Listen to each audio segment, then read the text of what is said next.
તમે મહાપ્રભુજી સામે યમુનાજીને લઈ જાઓ છો એટલે તમે દૂતીનું કાર્ય કરો છો. જેમ લગ્ન મંડપમાં કોઈ સ્ત્રી લગ્ન કરવા જઈ રહી હોય તો એની બહેનપણીઓનો હાથ પકડીને એના વરરાજા પાસે લઈ જાય, એ જ કાર્ય જારજીમાં આપણે કરીએ છીએ કે યમુનાજીનો શ્રૃંગાર કરી અને महापुरुष पधराइए. आज जारजीनो आदि दैविक भाव. ट्रेन वाले जो भाई हैं उन्होंने जो कहा ये वीडियो में, क्या कहा कि यमुना जी का भाव क्या करना चाहिए, तो वे कह रहे हैं कि जैसे कोई कन्या को दूती पधराती है वर के सन्मुख में, वैसे ही यमुना जी को पधराया जाता है श्री महाप्रभु जी के सन्मुख में.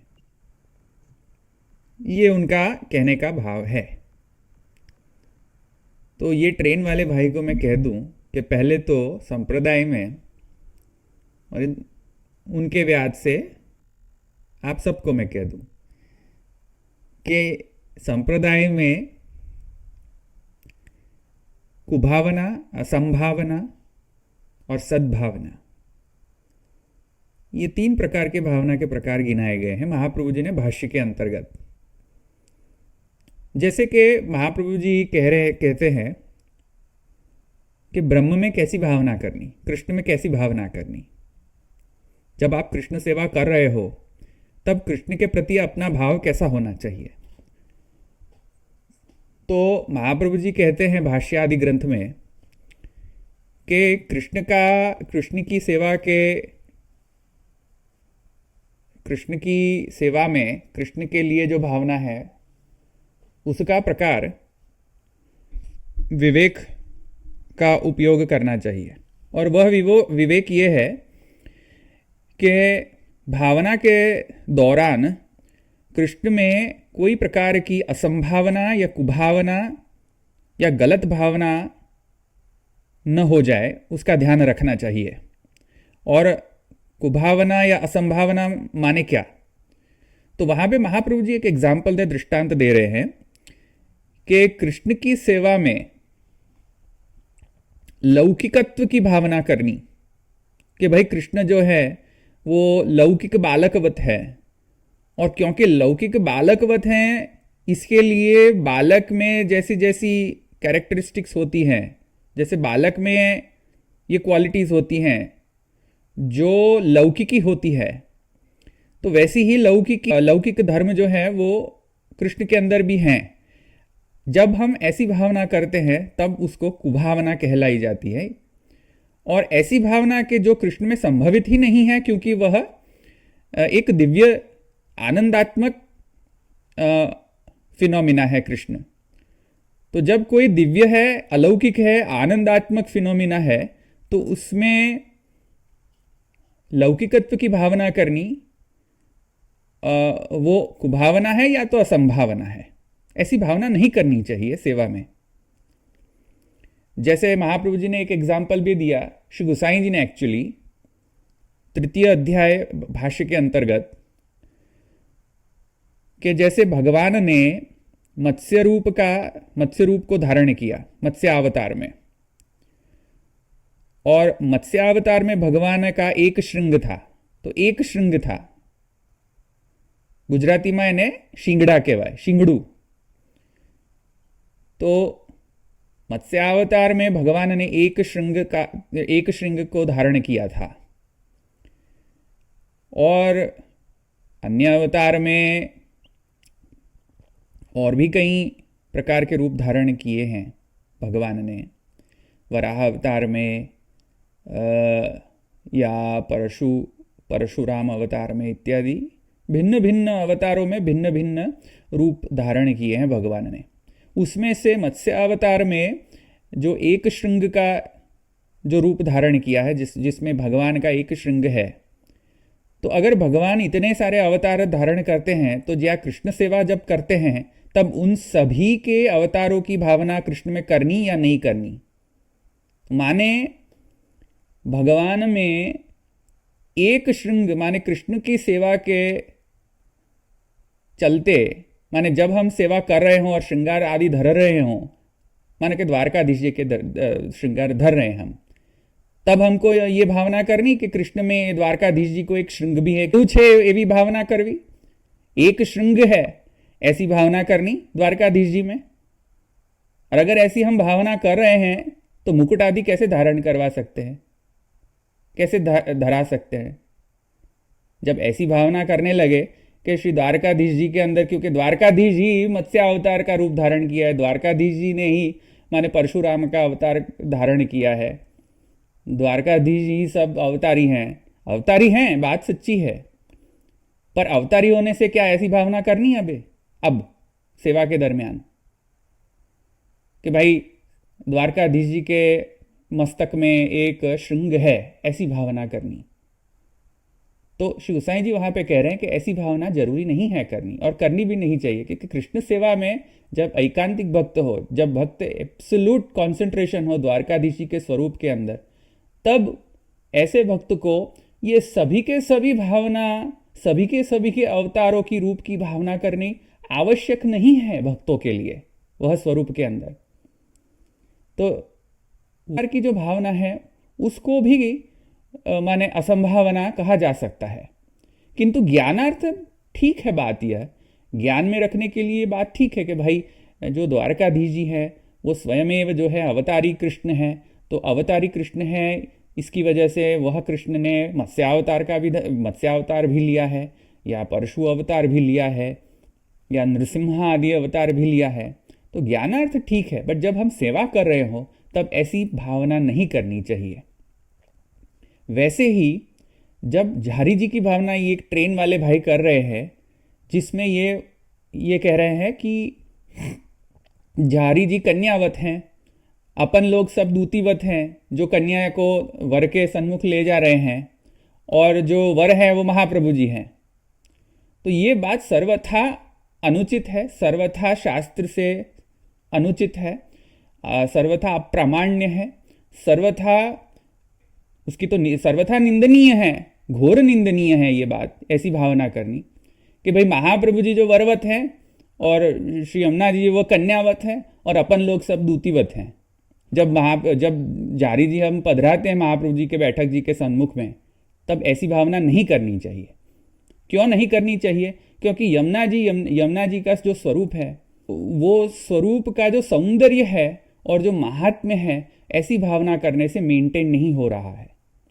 और यमुना जी का स्वरूप और यमुना जी का महात्म्य क्या है, वो यमुनाष्टक में श्री महाप्रभु जी ने क्लियर किया है कि भाई यमुना जी जो है चतुर्थ प्रिया है, यमुना जी कृष्ण के चतुर्थ प्रिया है, महाप्रभु जी के चतुर्थ प्रिया नहीं है, कृष्ण के चतुर्थ प्रिया है। और यमुना जी का जो महात्म्य है और स्वरूप है, उसमें यह भी कहा गया है कि यमुना जी का प्राकट्य जो है वो श्री कृष्ण के वपु में से प्रकट हुआ है, साक्षात आनंदात्मक वपु में से प्रकट हुआ है। तब जब यमुना जी चतुर्थ प्रिया है कृष्ण की, तब माने बलात्कार रूपेण श्री महाप्रभु जी के कन्या से कैसे हम कंपेयर कर सकते हैं? ऐसी भावना नहीं करनी चाहिए, सर्वथा अनुचित भावना है, संप्रदाय से विरुद्ध भावना है, ये घोर निंदनीय भावना है। ये ट्रेन वाले भाई को भी मैं कह दूं कि जब आप पब्लिक में ऐसे सत्संग करवाते हो तब ये सब प्रमाणों का ध्यान रख के करा करें। और दूसरी बात ये कि श्री महाप्रभु जी जब भी कोई प्रकार का भोग या जल इत्यादि आरोपते हैं, तब हमेशा प्रसादी ही जल या प्रसादी भोग का उपभोग करते हैं। समर्पित जो वस्तु है उनका महाप्रभु जी उपभोग करते हैं, क्योंकि स्वयं जब महाप्रभु जी कह रहे हो कि असमर्पित वस्तु नाम तस्मात् वर्जनम आचरेत, जब स्वयं आप श्री का वचन हो, तब आप ही आपका वचन कैसे उल्लंघन कर सकते हैं? आप ही आप अपने वचन का कैसे उल्लंघन कर सकते हैं? नहीं कर सकते, कभी भी, कदापि नहीं। आप ऐसे वचन कह रहे हो कि असमर्पित वस्तु नाम तस्मात् वर्जन है, जो झारी जी में ऐसी भावना कर सकते हैं हम? झारी जी में हमें भी समर्पित जल की ही भावना करनी पड़ेगी। महाप्रभु जी के सन्मुख जो झारी आती है उसमें ये भावना करनी पड़ेगी कि जो महाप्रभु जी हैं या गोसाई जी हैं या तत्परवर्ती आचार्य हैं, वह समर्पित वस्तु के भोग करता है, माने वो उनका कोई भी वस्तु का उपभोग करेंगे तो वो समर्पित वस्तु का ही उपभोग करेंगे, भगवत संबंध जान के ही आप सब आचार्य उपभोग करेंगे। तो झारी जी में भी कृष्ण के प्रसाद की भावना करनी कि कृष्ण का, और जो श्रम जलाणु भी जो है जलाणु भी जो है उनकी भावना करनी चाहिए, न कि वरवत या कन्यावत या दूतीवत की भावना। ये सब भावना जो है वो सब हमने कृष्ण और नर नारायण के विषय में लिया था। पर्टिकुलरली कृष्ण के विषय में हम यह बात कर रहे थे कि कृष्ण के वासुदेव, संकर्षण, प्रद्युम्न, अनिरुद्ध व्यू हैं। वासुदेव व्यू मोक्षदानार्थ, संकर्षण व्यू असुर हनन इत्यादि, प्रद्युम्न व्यू जो है वंश स्थापन या वंश संबंध, और अनिरुद्ध धर्म संस्थापन और अधर्म नाश के लिए प्रभु के व्यू प्रकट होते हैं। और अनिरुद्ध जो व्यू है उनके अंश रूप नारायण अंश हैं जो नर नारायण के अंतर्गत समाविष्ट होता है। तो जो नारायण नर नारायण के अंतर्गत जो आते हैं वह नारायण का स्वरूप अनिरुद्ध व्यूहांश है। आगम शास्त्र कोण कहेवाय, निगम शास्त्र कोण कहेवाय? हाँ, निगम शास्त्र माने वेद। हाँ, અને आगम शास्त्र? और आगम शास्त्र माने पांचरात्र, जैसे वैष्णव आगम तंत्र हैं। तंत्र को आगम कहते हैं हम। तो तंत्र में गणपत्य तंत्र, जो गणपति जिनके इष्ट देव हों उनके लिए गणपत्य तंत्र होता है। शाक्त तंत्र में शक्ति जो है वो इष्ट देवी होती है संप्रदाय में। तो शाक्त संप्रदाय में शाक्त तंत्र होता है। और वैष्णव तंत्र में माने विष्णु जिनके इष्ट देव हों उनके लिए वैष्णव तंत्र होता है। और वैष्णव तंत्र भी मुख्यत्वे वैखानस तंत्र और नारद पांचरात्र। वैखानस तंत्र जो है वो वेंकटाद्रि या श्रीरंग इत्यादि जो क्षेत्र हैं, तीर्थ क्षेत्र हैं, वहाँ पे वैखानस आगम तंत्रोक्त प्रकार से पूजा विधि की जाती है। और जो नारद पांचरात्र है, पुष्टि मार्ग में भी जब भी हम पूजा का प्रकार देखते हैं, जो भी पूजा का प्रकार है जैसे अधिवासन इत्यादि, वह सब प्रकार जो है वो पूजा के अंतर्गत आता है। तो वह पूजा के प्रकार का जो मूल है वह है नारद पांचरात्र, वैखानस नहीं है। हम वैखानस तंत्र को नहीं फॉलो करते हैं पुष्टि मार्ग में।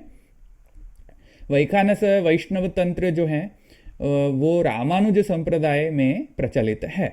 जैसे वेंकटाद्रि में या श्रीरंग इत्यादि वह क्षेत्र में जैसे प्रचलित है वैखानस, क्योंकि रामानुज संप्रदाय के अंतर्गत आता है वे सब मंदिरें। तो नारद पांचरात्र हम उनका अनुसरण करते हैं पुष्टि मार्ग में। ओके। हाँ, तो माने मुद्रा धारण विधि, तिलक धारण विधि, वैष्णव आह्निक जो डेली रूटीन होता है वैष्णवों का, और जो सेवा के दरमियान, सेवा के अंतर्गत जो पूजा के जितने भी प्रकार हों, प्रबोधिनी के उत्सव के अंतर्गत या अधिवासन इत्यादि, या पुरुष सूक्त माने स्नान यात्रा के में सुवर्ण घर्मानुवाक या पुरुष सूक्त आदि इत्यादि, जो भी पूजन के जो प्रकार हों जहाँ जहाँ भी सेवा के अंतर्गत, वे सब पूजा के प्रकार नारद पांचरात्रोक्त हैं।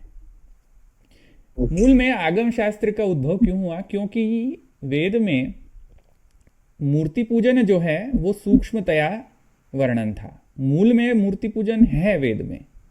कई लोग ऐसे कहते हैं कि वेद में मूर्ति पूजन नहीं था, पहले केवल यज्ञ था और ज्ञान था। हम ऐसा नहीं मानते हैं, हमारा संप्रदाय ऐसा नहीं मानता है। हमारा संप्रदाय किंतु ऐसा मानता है कि वेद में मूर्ति पूजन था, बट सूक्ष्म था, उतना विस्तारित नहीं था। तो जब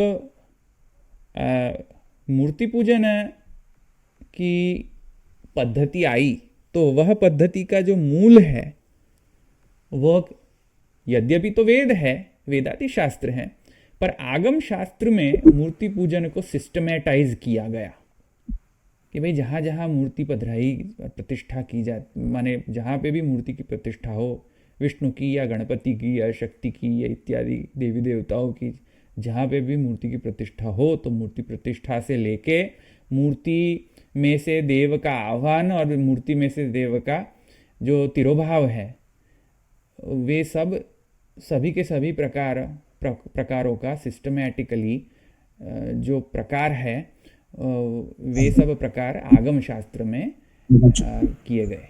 तो आगम शास्त्र में और भी एक विशेषता है कि जैसे वेद में द्विजों का ही अधिकार है, वेद में यज्ञ करने के लिए ऋत्विक इत्यादि या यजमान भी द्विज होने चाहिए।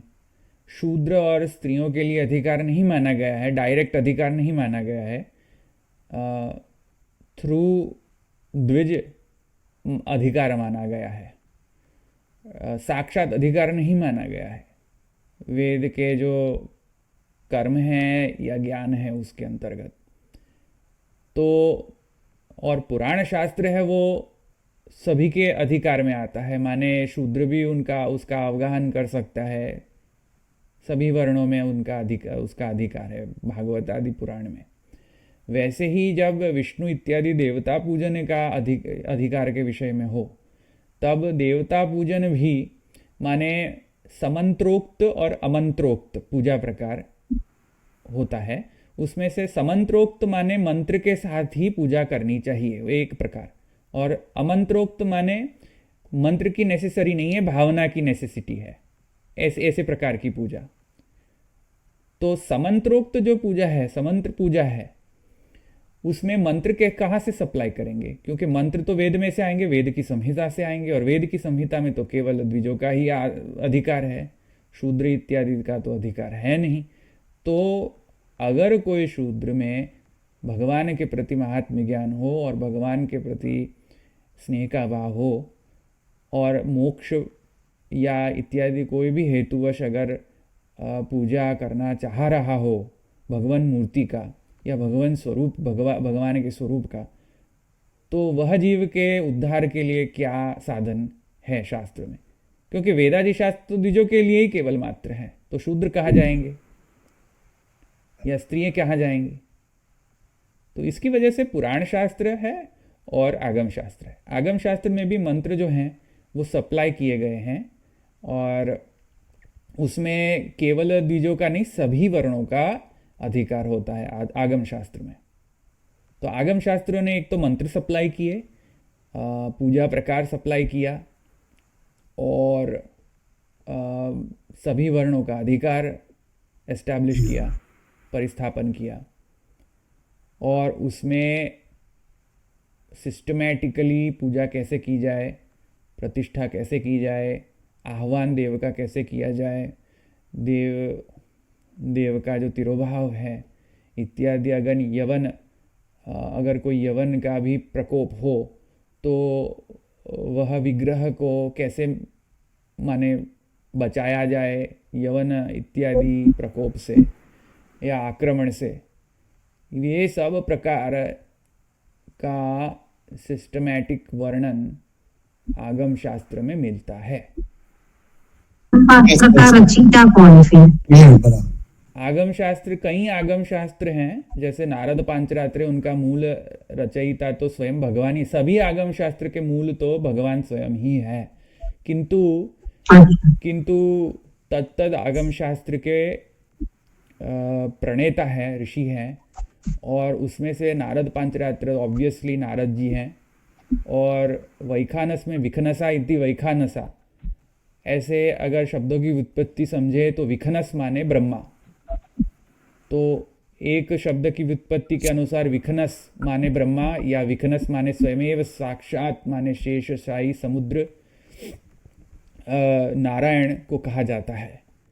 तो वैखानस शास्त्र का भी, वैखानस शास्त्र के जो मूल प्रणेता हैं वो स्वयं साक्षात भगवान नारायण माने जाते हैं, और कई शब्द व्युत्पत्ति के अनुसार ब्रह्मा जी को भी माना गया है। विखनसा माने, विखनस माने ब्रह्मा, जो ब्रह्मा का शास्त्र हो उसको वैखानस कहते हैं, और विखनस माने नारायण भी विखनस हो, नारायण को भी विखनस कहा जाता है। तो जो नारायण के द्वारा प्रवर्तित जो आगम तंत्र हो उसको वैखानस कहा जाता है। दशविध हेतु निर्णय एक ग्रंथ प्रकट हुआ है वैखानस शास्त्र के लिए, उसके बेसिस पे मैं बोल रहा हूँ। ये जो मेरे वचन है वो दशविध हेतु निर्णय करके एक ग्रंथ है, आप archive.org में सर्च कर सकते हो उसको, उसके बेसिस पे मैं ये कह रहा हूँ। जैसे श्रीरंगम में श्री वेदांत महादेशिक यतिराज श्री भगवत रामानुजाचार्य जी के जो माने आचार्य वंश में जो एक महान आचार्य प्रकट हुए, उनका नाम है श्री वेदांत महादेशिकन। तो श्री वेदांत महादेशिकन ने जब श्रीरंगम पे यवनादि का आक्रमण हुआ, तब जो मूल पेरुमाल विग्रह है, मूल विग्रह माने वो अचल जो स्वरूप है, जैसे अपन श्रीनाथ जी को अचल विग्रह कहते हैं, वो चल विग्रह नहीं है। जैसे श्रीनाथ जी में एक अचल विग्रह है स्वयं श्रीनाथ जी, और श्रीनाथ जी के गोद में श्री नवनीत प्रिया जी हैं, या श्रीनाथ जी के गोद में श्री मदन मोहन जी हैं, वह चल विग्रह हैं, उत्सव विग्रह हैं। वैसे ही श्रीरंगम में जो मुख्य जो विग्रह हैं उनको पेरुमाल कहते हैं तमिल लैंग्वेज में, तमिल भाषा में पेरुमाल। और जो पेरुमाल जो हैं, जो मूल विग्रह हैं, उनके गोद के स्वरूप को माने नम पेरुमाल कहते हैं। नम माने छोटे पेरुमाल, छोटे ठाकुर जी। तो जब यवन का आक्रमण हुआ और तब वेदांत महादेशिक ने यवन आक्रमण माने जो विग्रह थे, जो मंदिर के अंदर जो विग्रह थे, उनको बचाने के लिए जो उत्सव विग्रह नम पेरुमाल इत्यादि जो जितने भी उत्सव विग्रह हैं उनको पधरा लिए कोई और क्षेत्र में, कोई और जगह। और जो मूल विग्रह को तो पधरा ही नहीं जा सकता, मूल विग्रह क्योंकि अचल स्वरूप है, बहुत बड़ा स्वरूप है। तो मूल विग्रह जो पेरुमाल विग्रह है उनको कवर कर दिया। पूरा जो गर्भगृह है जो, तो कई वर्षों के बाद वापस वो प्रकट हुए। अब जब कृष्ण जन्माष्टमी आ रही है तो, और क्योंकि हम कृष्ण के विषय में हम समझ रहे हैं, और कृष्ण के जो मूल रूपत्व हमने उस पर चर्चा की, कृष्ण के मूल रूपत्व में और कृष्ण के पुरुषोत्तमत्व के विषय में, तो क्योंकि विषय भी अनुरूप है तो इसीलिए इसका भी मैं स्पष्टीकरण कर देना चाहता हूँ कि पुरुषोत्तम के प्राकट्य के विषय में कई सारे प्रश्न मुझे आए, तो मुझे लगा कि वे सब प्रश्न का उत्तर भी यहाँ पे मैं दे दूँ क्योंकि विषय के अनुरूप है। तो इसीलिए अब जब हम समझ गए कि कृष्ण का स्वरूप क्या है और कृष्ण और नारायण में क्या ऐच्छिक भेद है, और कृष्ण के व्यूह के विषय में भी हमने चर्चा करी थी गए वक्त, तो उसके अनुसंधान में अब आगे चल के पुरुषोत्तम के प्राकट्य के विषय में भी मैं थोड़ा स्पष्टीकरण कर दूं। तो पुरुषोत्तम का प्राकट्य जो है, श्री कृष्ण जो है, उनका प्राकट्य दोनों जगह माना गया है। संक्षेप में मैं कह रहा हूँ, अगर किसी को प्रश्न हो तो फिर प्रश्न पूछ लें फिर आप उसके बाद। तो दोनों जगह प्राकट्य माना गया है कृष्ण में, कृष्ण का प्राकट्य महाप्रभु जी की सुबोधिनी के अनुसार, और तत्परवर्ती जो सुबोधिनी के जो टीकाकार हैं जैसे लालू भट्ट जी है, या वल्लभ जी है, या पुरुषोत्तम जी है, या स्वयं श्री गोसाई जी टिप्पणीकार जो है, वो सभी का ऐकमत्य है कि एक मत है सभी लोग, सभी आचार्य कि भगवान जो है मूल पुरुषोत्तम दोनों जगह प्रकट हुए, मथुरा में और गोकुल में। मथुरा में वसुदेव देवकी जी के यहाँ जो कृष्ण प्रकट हुए, वे कृष्ण 3 व्यूह के साथ प्रकट हुए, और गोकुल में नंद यशोदा जी के यहाँ जो प्रकट हुए वो वासुदेव व्यूह के साथ, माया के साथ पूर्ण पुरुषोत्तम प्रकट हुए संक्षेप में। और क्योंकि वसुदेव देवकी वृष्णि सुत्तपा थे पूर्व जन्म में, तो वृष्णि सुत्तपा ने ऐसा वर मांगा कि आपके जैसा पुत्र की प्राप्ति हो, आपके जैसे पुत्र की प्राप्ति हो, ऐसे ऐसे वर मांगा। तो आपके जैसा तो कोई है ही नहीं, तत्सम न ततो अधिक,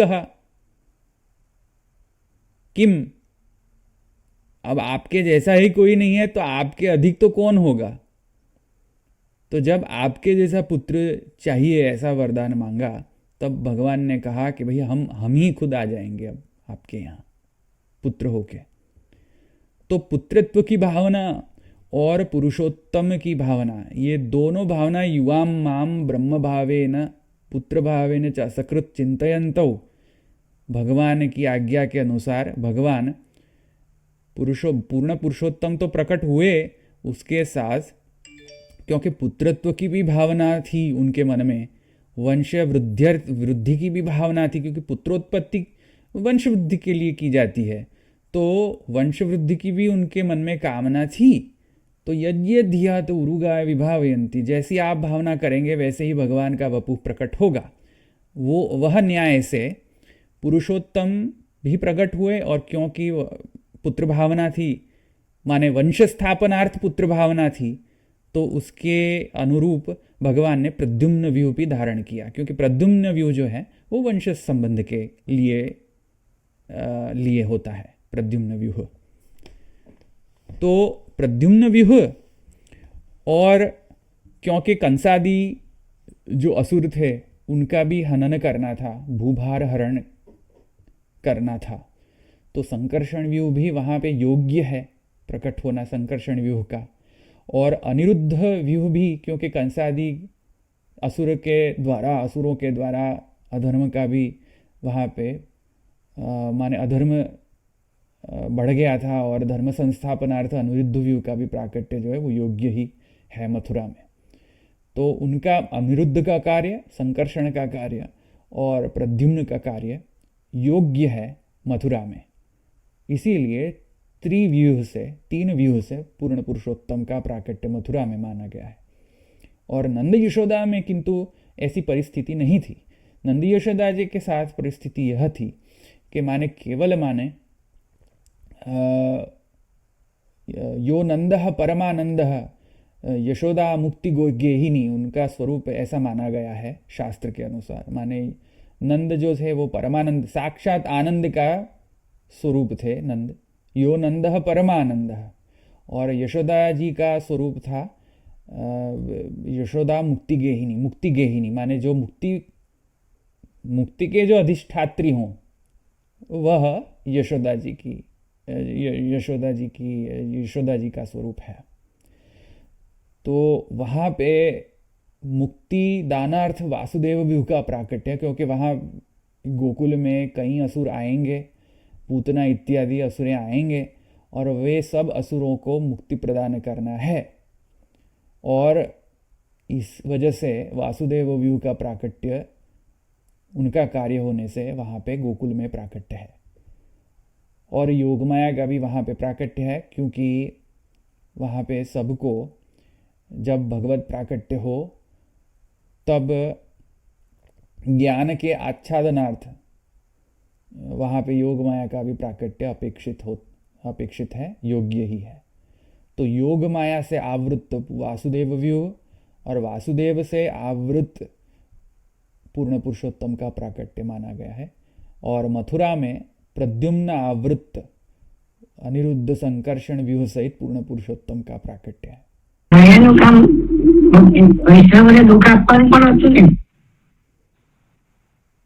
माया यहाँ पे योग माया है, तो भगवान की लीला, भगवान से भक्त को जोड़ने की लीला माया करती है।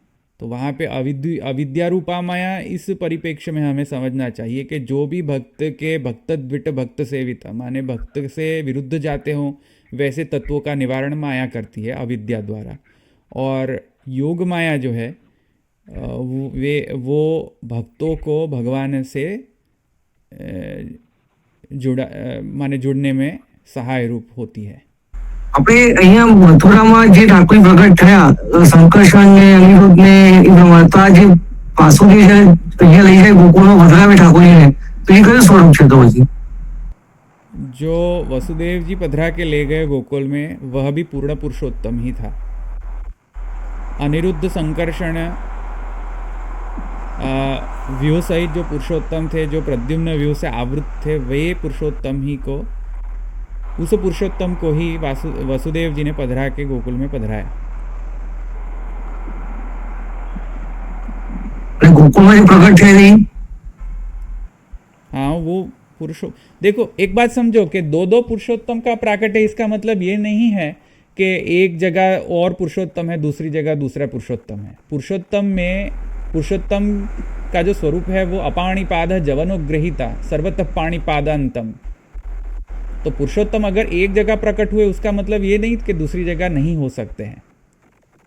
जैसे बिजली का दृष्टांत दो, तो बिजली जो है वो अगर एक जगह है तो बिजली का जो कार्य है वो दूसरी जगह एट द सेम टाइम हो सकता है। दो प्रदेश के अंदर एक ही बिजली काम करती है। तो वैसे ही पुरुषोत्तम तो एक ही होते हैं व्यक्तितः, किंतु पुरुषोत्तम दो जगह एक साथ प्रकट रहने की क्षमता और सामर्थ्य उनमें होती है, क्योंकि सर्वतः पाणिपादांत है वो। तो ऐसा अगर कोई मन में विचार आता हो या संशय उत्पन्न होता, आप जरा म्यूट करिए। तो ऐसा कोई संशय आता हो मन में कि भाई दो दो पुरुषोत्तम हो गए होंगे, दो व्यक्ति हो गए होंगे, तो जब वसुदेव जी ने जब पुरुषोत्तम को पधराया होगा गोकुल में, तो दो दो माने बालक दिखने चाहिए थे वसुदेव जी को। एक जो गोकुल में ऑलरेडी जो प्रकटित कृष्ण है वो, और वसुदेव जी जो पधरा के लेके आए जो स्वरूप को, वो तो दो दो कृष्ण दिखने चाहिए थे वसुदेव जी को, पर वो तो दिखे नहीं, एक ही कृष्ण दिखे। जो उनके हाथ में थे, जो उनके साथ थे, वही कृष्ण का दर्शन हुआ उनको। और दूसरा जो बालक था और जो बालिका थी जो गोकुल में, वह तो माया रूप था, वो माया है। तो फिर दो दो कृष्ण क्यों नहीं देखे? ऐसा संशय नहीं करना चाहिए वहां पे, क्योंकि माया का प्राकट्य और माया के अंदर वासुदेव व्यूह थे, और वासुदेव के अंदर वासुदेव व्यूह के अंदर पूर्ण पुरुषोत्तम थे उस समय। इसीलिए मैंने डायग्राम में भी बताया है कि योग माया के से आवृत वासुदेव थे और वासुदेव से आवृत पुरुषोत्तम थे, जिसकी वजह से वसुदेव जी को ये ज्ञात नहीं हुआ कि भाई ये बालिका केवल नहीं है, उसके अंदर पुरुषोत्तम भी हैं। ये वसुदेव जी को ज्ञात नहीं हुआ वहां पे। और माया थी, तो माया के इन्फ्लुएंस के अंडर वसुदेव जी थे, और यशोदा जी तो वैसे भी निद्रावश थी माया के प्राकट्य के कारण, तो उनको भी सम्यक ज्ञान नहीं हो पाया कि वहां पे एक्चुअली पुरुषोत्तम ऑलरेडी है वसुदेव जी को। आया समझ में? કે જ્યારે ઠાકોરજી પૂર્ણ પુરુષોત્તમનું જે પ્રાગટ્ય છે મથુરામાં છે ને પછી એ ગોકુલમાં ગયા, પણ એ ચારે વ્યૂ સાથે જ પ્રગટ થયા છે। પણ જ્યારે જ્યારે એ ક્રિયા કરવાની હતી ત્યારે એ વ્યૂનું આવિર્ભાવ અતિરેક જોવા મળે આપણને, એ રીતનું લઈ શકાય? हाँ, सही है ये बात। બરાબર ને? કારણ કે પૂર્ણ પુરુષોત્તમ જ્યારે ચારે ચાર હોય, બધા વ્યૂ સાથે જ હોય, કોઈ બી એકનો તિરોભાવ તો થાય જ નહીં, બધું સંપૂર્ણ જ હોય એમનામાં। તો हाँ, તો बात सही है। જે ધારો કે એમને મથુરામાં જે ક્રિયા કરી એ વખતે એ વ્યૂનો વધારે એમ કે એ પ્રાદુર્ભાવ થાય એમ, हाँ हाँ બરાબર ને? हाँ। એ રીતે લઈ શકાય ને? हाँ हाँ ले सकते हैं। हाँ ત્રણેય વ્યૂ જે છે, અનિરુદ્ધ વ્યૂ, પ્રદ્યુમન વ્યૂ અને સંકર્ષણ વ્યૂ, તો એમાં માયાનો કોઈ રોલ નથી એમ, એવો પ્રશ્ન છે। नहीं, वहां पे कोई माया का रोल नहीं है मथुरा में, क्योंकि वहां पे वसुदेव देवकी को जताना है ठाकुर जी को कि आपने जो पूर्व जन्म में जो तप इत्यादि किए थे और जो वर मांगा था आपने, वह वर के अनुसार, वह माने इच्छा, आप माने वसुदेव देवकी के इच्छा के अनुसार वहाँ पे भगवत प्राकट्य है। इसकी वजह से आप ठाकुर जी की स्तुति भी कर सके जब प्राकट्य हुआ तब, दोनों की स्तुति मिलती है, वसुदेव की स्तुति भी मिलती है और देवकी जी की भी स्तुति मिलती है, और भगवान के वचन भी मिलते हैं उनके प्रति, युवाम माम ब्रह्म भावेन पुत्र भावेन च सुकृत चिंतयन्तौ इत्यादि। तो वहां पे माया का उपयोग नहीं है, माया का कार्य अपेक्षित नहीं है। वहां पे भगवान स्वयं माने प्रकट हुए हैं, और दोनों को जताना है कि हम प्रकट हुए हैं, पुरुषोत्तम प्रकट हुए हैं, ऐसा दोनों को जताना है, ज्ञान करवाना है। और गोकुल में यद्यपि वहां पे ऐसा कार्य नहीं है, गोकुल में तो निरोध लीला करनी है, और निरोध लीला करने के लिए महात्म्य ज्ञान का अतिरेक अपेक्षित नहीं है, क्योंकि अगर महात्म्य ज्ञान का अतिरेक हो गया तो स्नेह जो है वो डिक्लाइनिंग ट्रेंड आ जाएगा स्नेह के अंदर। तो यशोदा और नंद यशोदा जी के अंदर जो पुत्र भाव, वात्सल्य भाव का जो प्रादुर्भाव होना चाहिए वैसा नहीं हो पाएगा बाल लीला करने में। हाँ, यानी महात्म्य ज्ञान अगर वहाँ होगा तो स्नेह नहीं प्रकट हो पाएगा, ऐसा। हाँ, वो कठिन है फिर। बराबर। महात्म्य ज्ञान का जब अतिरेक हो जाए तब स्नेह एक डिक्लाइनिंग ट्रेंड लेता है, कम हो जाता है। तो पहले भगवान को गोकुल में लीला जो करनी थी भगवान को, उसमें सब ब्रज भक्त जो हैं, ब्रजवासी जो हैं, उनको अपने में निरुद्ध करना था। वह हेतुवश आपने लीला करी गोकुल में। और अपने स्वरूप में निरुद्ध कब हो सके कोई, माने दूसरे के स्वरूप में निरुद्ध कोई कब हो सके, जब दूसरे का जो स्वरूप है वो अपने स्वरूप से साम्य हो, सिमिलर हो। एक तो ये निरोध का प्रकार होता है। दूसरे निरोध का प्रकार ये है कि कोई सर्वथा अपने से भिन्न हो, तभी भी अपना अटेंशन जाता है वो व्यक्ति के प्रति। तो अटेंशन सीकर कौन है? अटेंशन सीकर दो चीज होती है, एक तो अपने से एकदम सिमिलर हो तो हम ये कहेंगे हाँ हाँ ये तो मेरे जैसा ही है, एब्सोल्युटली। और या तो एकदम भिन्न, कंप्लीटली ऑपोजिट हो आपसे, तब भी जाके हमारा अटेंशन जाएगा वहां पे। दो प्रकार से हमारा अटेंशन जाता है। जैसे पिक्चर हो तो पिक्चर में अपना अटेंशन वो व्यक्ति पे जाता है जो व्यक्ति सेंटर में हो, पिक्चर के सेंटर में हो। एक तो ये, या तो वह व्यक्ति जो अपने से एकदम सिमिलर हो, सेम हो, या तो अपने व्यक्ति से कंप्लीटली डिफरेंट हो। माने सब लोग अगर काले कोट पहन के बैठे और एक व्यक्ति अगर लाल सूट में बैठा हो तो अपना अटेंशन लाल सूट किसने पहना है उसमें जाएगा पिक्चर में। आप एक्सपेरिमेंट करके देख लो। वैसे ही भगवान जब प्रकट हुए गोकुल में, तब ये तीन जो प्रकार जो मैंने अभी कहे फोटोग्राफ के अंदर, वो तीन प्रकार से प्रकट हुए।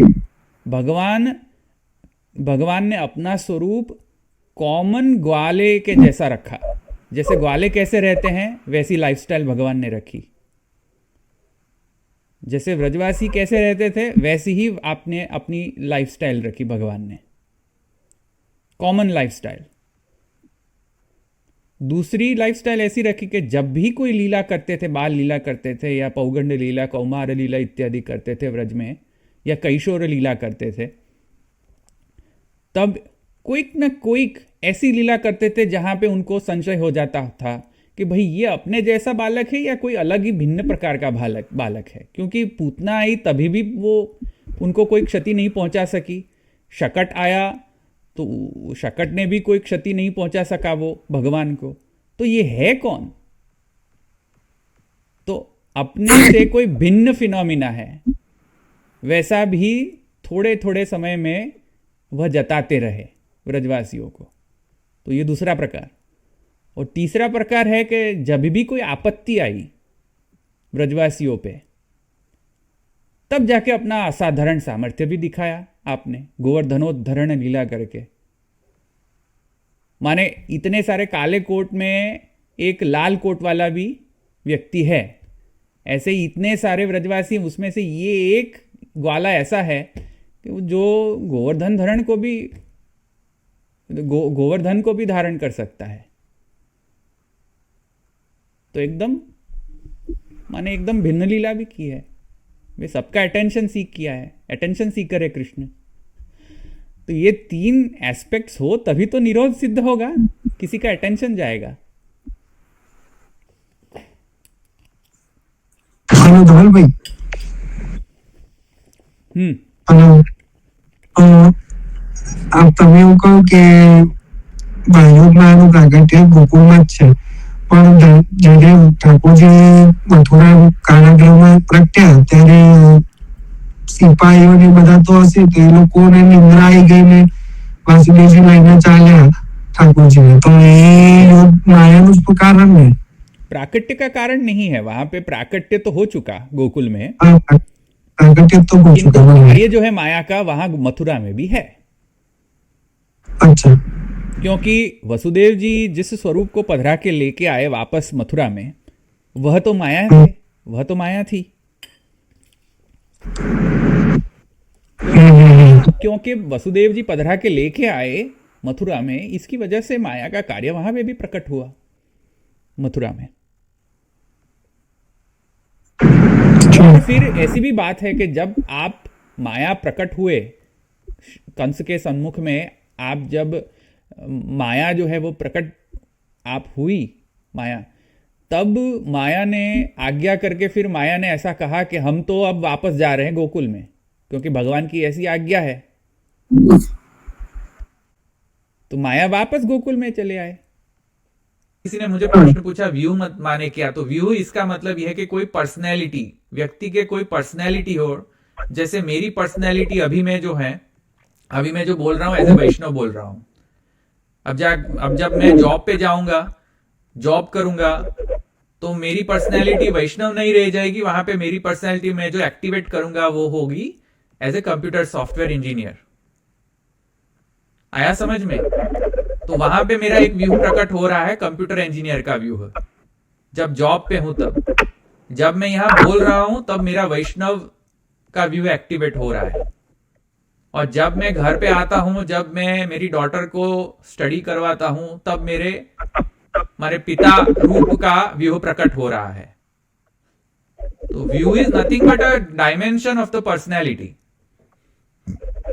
उसको ऐसे माने ऐच्छिक भेद से समझना चाहिए, आत्यंतिक भेद से नहीं समझना चाहिए कि पुरुषोत्तम है तो व्यू नहीं है, व्यू है तो पुरुषोत्तम नहीं है। ऐसा नहीं है, ऐसा नहीं समझना चाहिए।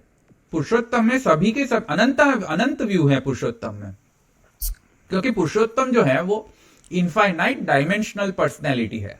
मल्टी नहीं, इनफाइनाइट डायमेंशनल पर्सनैलिटी। तो इनफाइनाइट, जिसमें इनफाइनाइट डायमेंशन, इसमें से इनफाइनाइट व्यू होते हैं पुरुषोत्तम में। केवल 4 नहीं, 4 तो बस कहने मात्र में के लिए है। कि जरूरी नहीं है कि सभी के सभी टीकाकार का एक मत हो। यहाँ पे कई टीकाकार माने योजनाकार, लालू भट्ट जी और पुरुषोत्तम जी या इवन श्री गुसाई जी, यहाँ पे उनका मतभेद है कि माने कई लोग ऐसा, कई टीकाकार ऐसा कह रहे हैं कि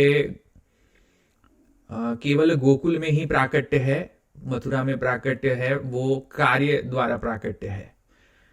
तो वहां पे स्वरूप प्राकट्य मानना कि नहीं मानना, इसमें भी थोड़ा संशय रह जाता है कि भाई सभी के सभी मत में, सभी के मत के अनुसार एक मत्य है कि नहीं। वहां पे कार्य द्वारा प्राकट्य माने स्वरूप प्राकट्य मानना कि नहीं मानना। और कई टीकाकार ऐसा भी कह रहे हैं कि गोकुल में व्यूह रहित प्राकट्य है, कोई भी व्यूह नहीं था वहां पे, केवल पुरुषोत्तम मात्र का प्राकट्य था। और मथुरा में चतुर्व्यूह सहित प्राकट्य था। तो ये सब जो है वो ये करना चाहिए कि इतने सारे भी मत हो सकते हैं भगवान के प्राकट्य के विषय में, क्योंकि आप भी एक मल्टी डायमेंशनल पर्सनैलिटी जब हो तब आपका प्राकट्य भी मल्टी डायमेंशनल हो, उसमें कोई कोई आपत्ति की बात नहीं होनी चाहिए। तो हमारा जो दृष्टिकोण होना चाहिए वो लीला का दृष्टिकोण होना चाहिए कि भाई वाह क्या बात है, ब्रह्म के प्राकृत्य के विषय में भी माने अनेक नानावाद है, माने सर्ववादान अवसरम नानावादानुरोधितः। तो ये फिलॉसफी यहाँ पे भी उसकी एप्लीकेबिलिटी है कि सर्ववादान अवसरम नानावादानुरोधितः। तो ये मान के चलना चाहिए कि भगवान नानावादानुरोधित है, सभी के सभी मत का अनुसरण भगवान करते हैं, क्योंकि भगवान भी मल्टी डायमेंशनल है, तो उनका प्राकट्य भी मल्टी डायमेंशनल ही होगा। आया ना समझ में?